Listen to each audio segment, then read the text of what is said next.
For the pizza cookie, you're going to get your butter, softened butter, and give it a mix. If your butter isn't softened, then go ahead and do it in the KitchenAid, and so you can soften it up.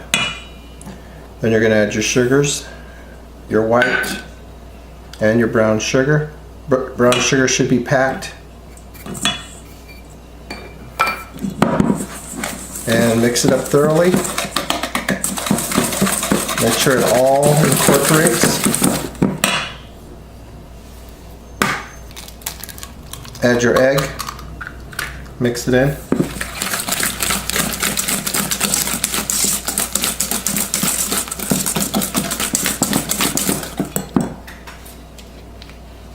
Vanilla extract.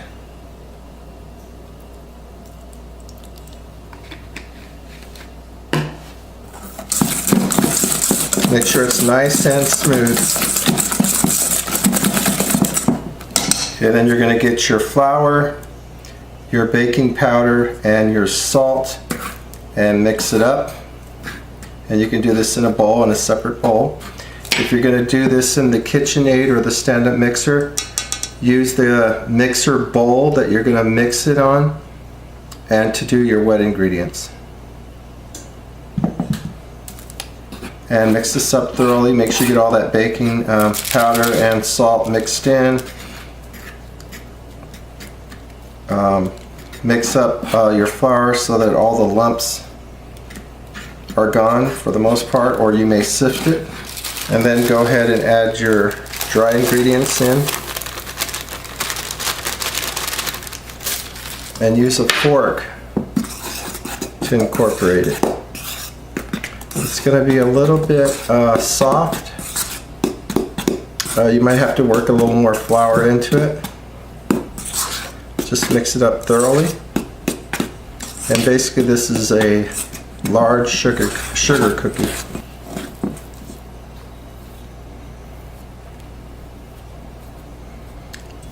And there you go. Then you're going to go ahead and place it on a sill pad, or you may spray one of your cake pans and place it inside. Make sure you use some non-stick spray.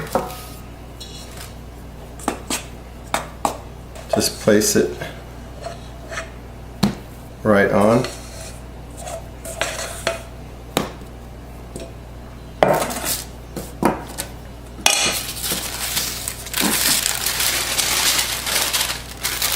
And using your wax paper or parchment paper, flatten it into a round. So it is going to be a little sticky, so you may have to work some flour onto your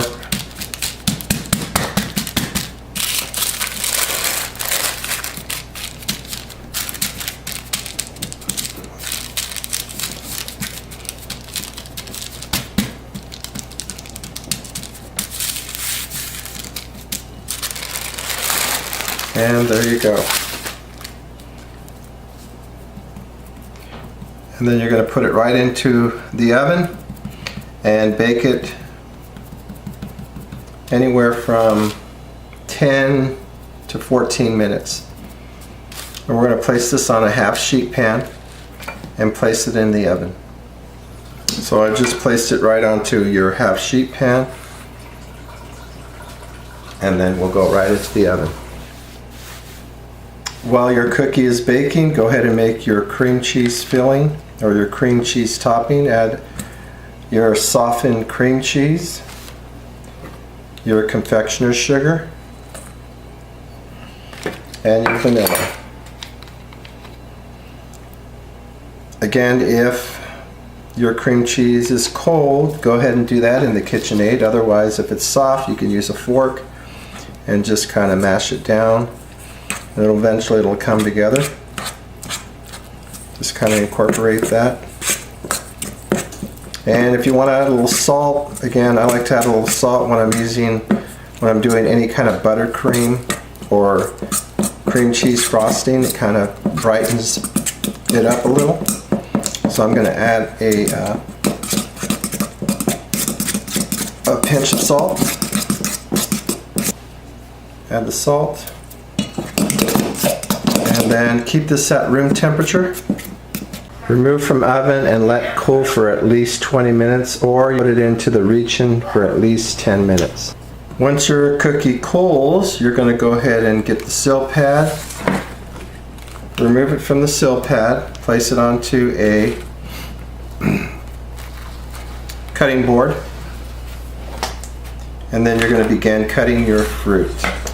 Using an offset spatula, you're going to go ahead and place your cream cheese in the mix it up. Add it onto your cookie with an offset spatula.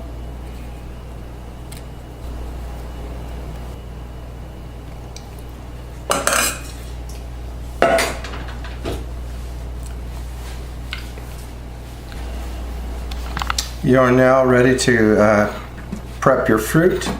First one we're going to do is a kiwi. I'm going to show you a way to do it with the spoon method, on how to cut it nice and evenly.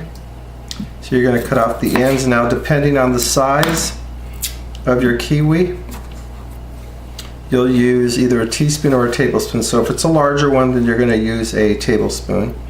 This one's a little bit smaller, so we're going to use a teaspoon. What you're going to do is you're going to put the spoon right in on the edge, and you're going to work it around with your hand, just like so. They should be fairly ripened, but just run your spoon, and you want to fill it with your hand.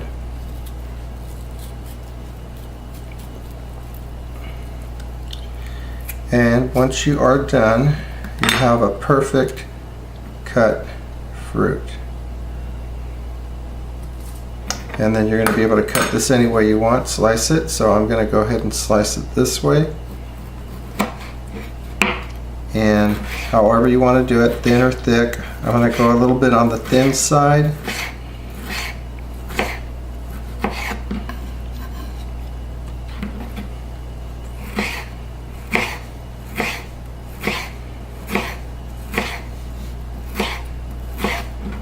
And we'll set that aside.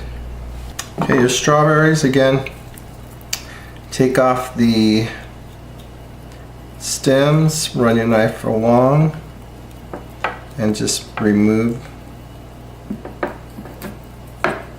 them. Okay, so you don't really want to cut them, you want to actually just take off the stem.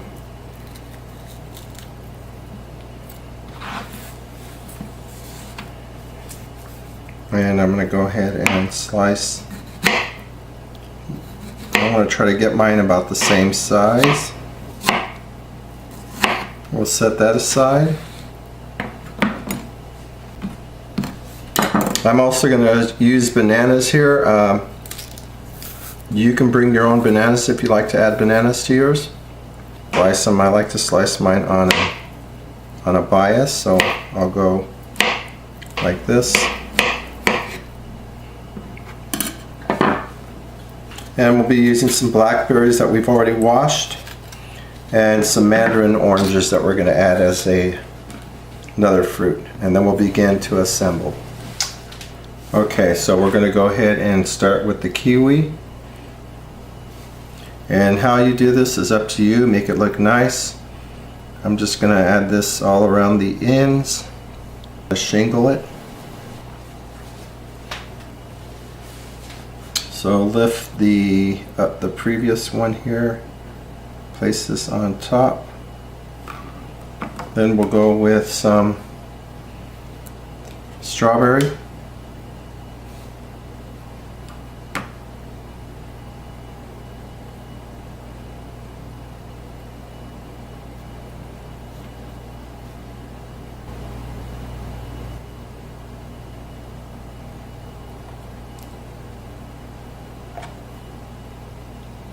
Again, lift, shingle. Then we'll go with some mandarin oranges. Place those around. So you can put those all close together.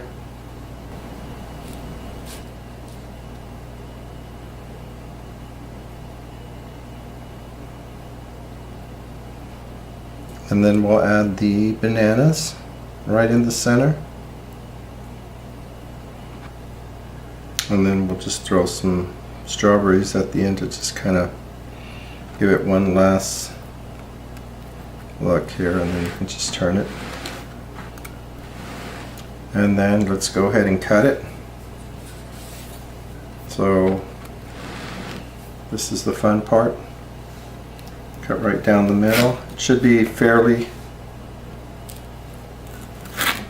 easy to cut. Should be nice and soft. We'll take out a piece, place it on a plate, and then you will have some raspberry sauce left over. You can just hit it on the top if you want, just to give it a nice look there. And then you have your fruit pizza.